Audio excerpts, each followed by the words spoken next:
Alright, check it out. Stray Diggity Dog coming at you. Welcome back. I know it's been a while since I posted. I need to really start making a better point to post more often because there's been a ton of new developments and I don't even know how to go about these videos. I need to just start making a couple a week just to keep the updates going because at this point it's just kind of like a vlog. But today's video is mainly going to be about this test bed I just got put together. It was a pain in the ass to put together, first of all. I wanted this specific frame for a long time. I actually already have another one I bought that's just a cheap little basic, the little $15 flat, solid black one that looks like you just sawed one panel off of an old workstation. But this one was red and black, so it matched the theme of, as you see, red and black, everything.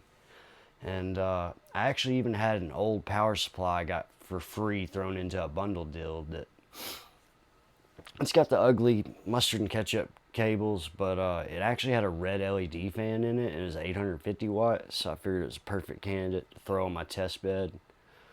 I kind of wanted the upright test bed just to save on space because, man, when I built this desk, I was thinking 8-foot desk, I'm going to have all the real estate I could ever need, but that 8-foot filled up quickly. But man, were these instructions very poorly translated. Just the very first one is, notice, number one, the case is need you to according to the panel, to the manual, to install it carefully by yourself. 2. Some acrylic panels are one-off designs, comma, please consider and then install.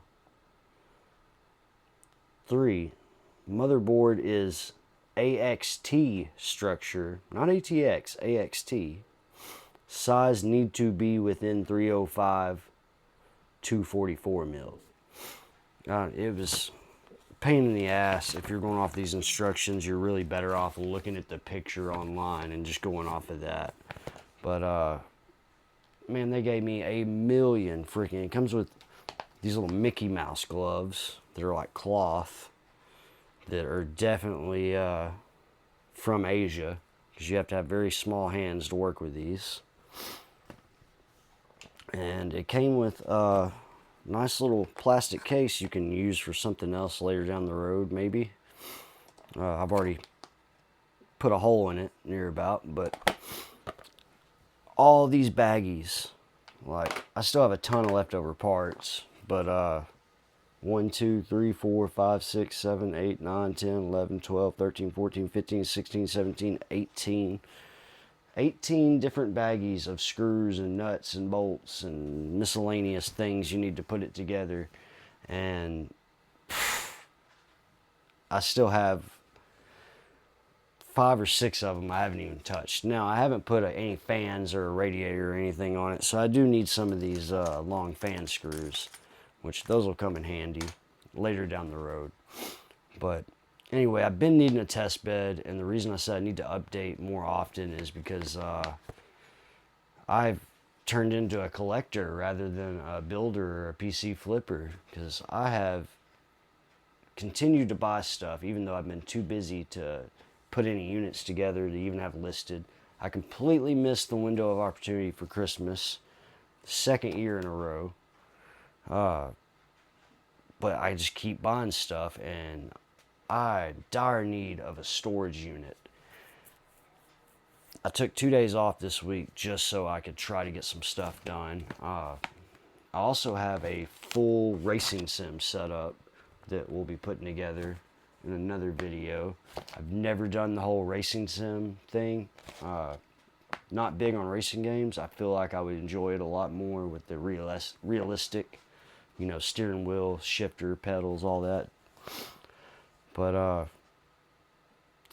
anyway, this is do as I say, not as I do, because I've bought so many parts used and irresponsibly have just not had the time to test them, just going off of faith that people are selling me good stuff. This GPU I used to initially boot this up is EVGA 1070. I think I got it for 40 bucks, like probably 6 months ago at this point. The only defect with it is it has a, well, I'll just pick you guys up and show you, but it has a HDMI plug stuck in one of the ports. So I need to take it apart and repaste it anyway because she is getting some age on her.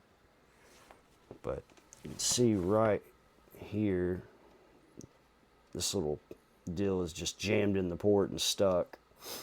But I fired it up. The thing fired up fine. I don't have a cooler on here. It's just a little i3. I'll go ahead and boot it up just for a split second, just to show you guys. It does have a nice little red, the button lights up red too, and you can get this frame in various colors. You can get it all black, or I've seen some like lime green ones, but as you know, I went with the red and black. Again, this doesn't have a cooler, so I'm just gonna boot it up just long enough to get a boot. This motherboard is the original Strix motherboard. If you guys follow the channel, this was supposed to be my motherboard in this unit, which I ended up going with Aorus because I couldn't get this thing to boot for the life of me.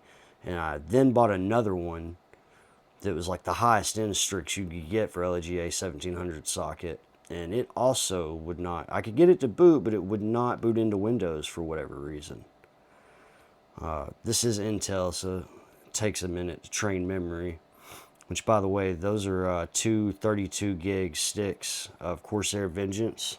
They don't even have the pill taken off. That's like, I could retire right now off this box of RAM I have here. This is thousands of dollars right now in Ramageddon.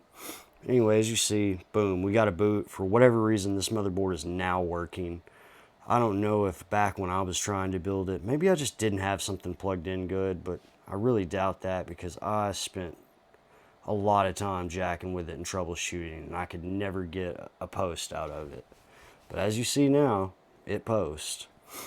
But yeah, I just thought this was a really cool little test bed. I like the upright positioning to save on space, and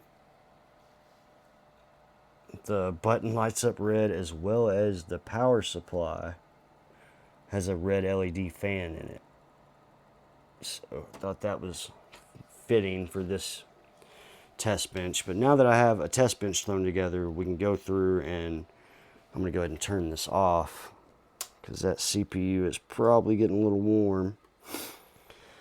That's just a little i3, guys. Don't worry, it's not going to damage it or anything. I didn't leave it on long enough for that, and they have safety features where it would automatically shut itself down.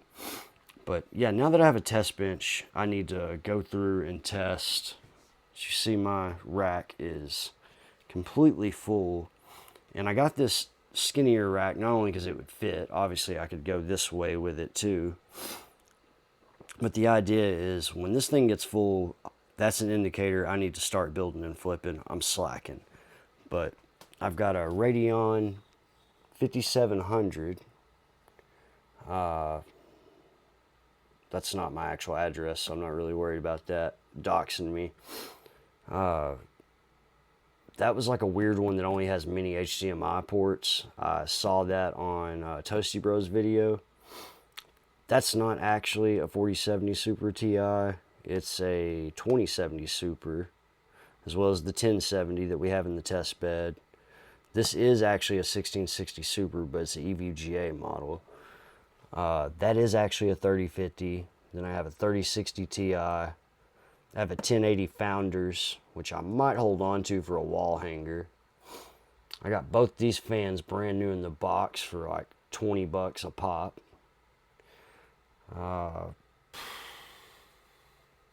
I did get a bundle deal on EVGA, Newegg, with 16 gigabyte kit of DDR5 RAM and this B650 motherboard for $179.99.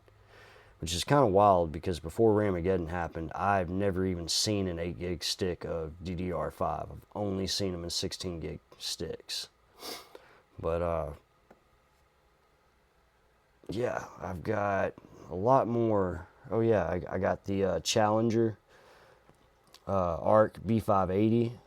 Right before I went on the cruise, I snagged that because it finally dropped down to MSRP. I got it for right at $250. I actually kind of want to hold on to that one as a backup card for my own unit. But it might end up going into a flip, who knows. I've got more. I just, like, man, I don't know. At this point, I really need to start building and flipping. I also have another video. I did get all my cable management done finally, for the most part. I need to do like a studio tour / cable management video. I've already done half of it for my daughter's setup. I don't really know what to do with these cables. There's no way to really hide them the way they hang down. But I have another pegboard to hang on this wall just for like YouTube backdrop stuff. Probably just going to put stuff like that 1080 Founders Edition on it. And I've got another really old card. Stuff like that just for aesthetics. I've got some smart light bulbs I need to install. And some Govee smart plugs as well. I've got a ton of stuff to do, just never have time to do it. I need a Ryzen 9 now to complete my collection here, or at least the box. But yeah, got a lot going on, guys. I'm kind of just overwhelmed here, but I just wanted to share this test bench with you. Now that I have it put together, we can go through and test a bunch of the cards I've gotten used. And this is the leftover baggies of everything that entailed putting this test bed together. It was, honestly, I probably could have put 3 computers together in the time it took me just to build this frame out. Mainly just because of the really poor instructions.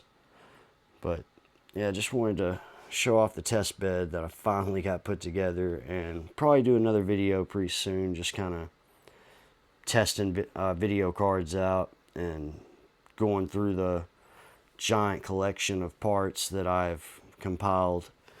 And I'm seriously turning into like a collector of sorts. I've got to get to building and flipping. I found these, I did a video about it. Didn't get much traction, but I found these Razer 240mm AIOs for $30. EVGA had a sale on them. The same day I posted my video, Dawood Does Tech Stuff posted a video. He's in Canada, I believe, where he was talking about how Razer's still getting some ludicrous amount of money for these, like $300 and something. While all the while in US Newegg, you can get it for $30. I bought 6 of them just because that's a banger of a deal. But somebody's at the door. I think that's my cue to get out of here, guys.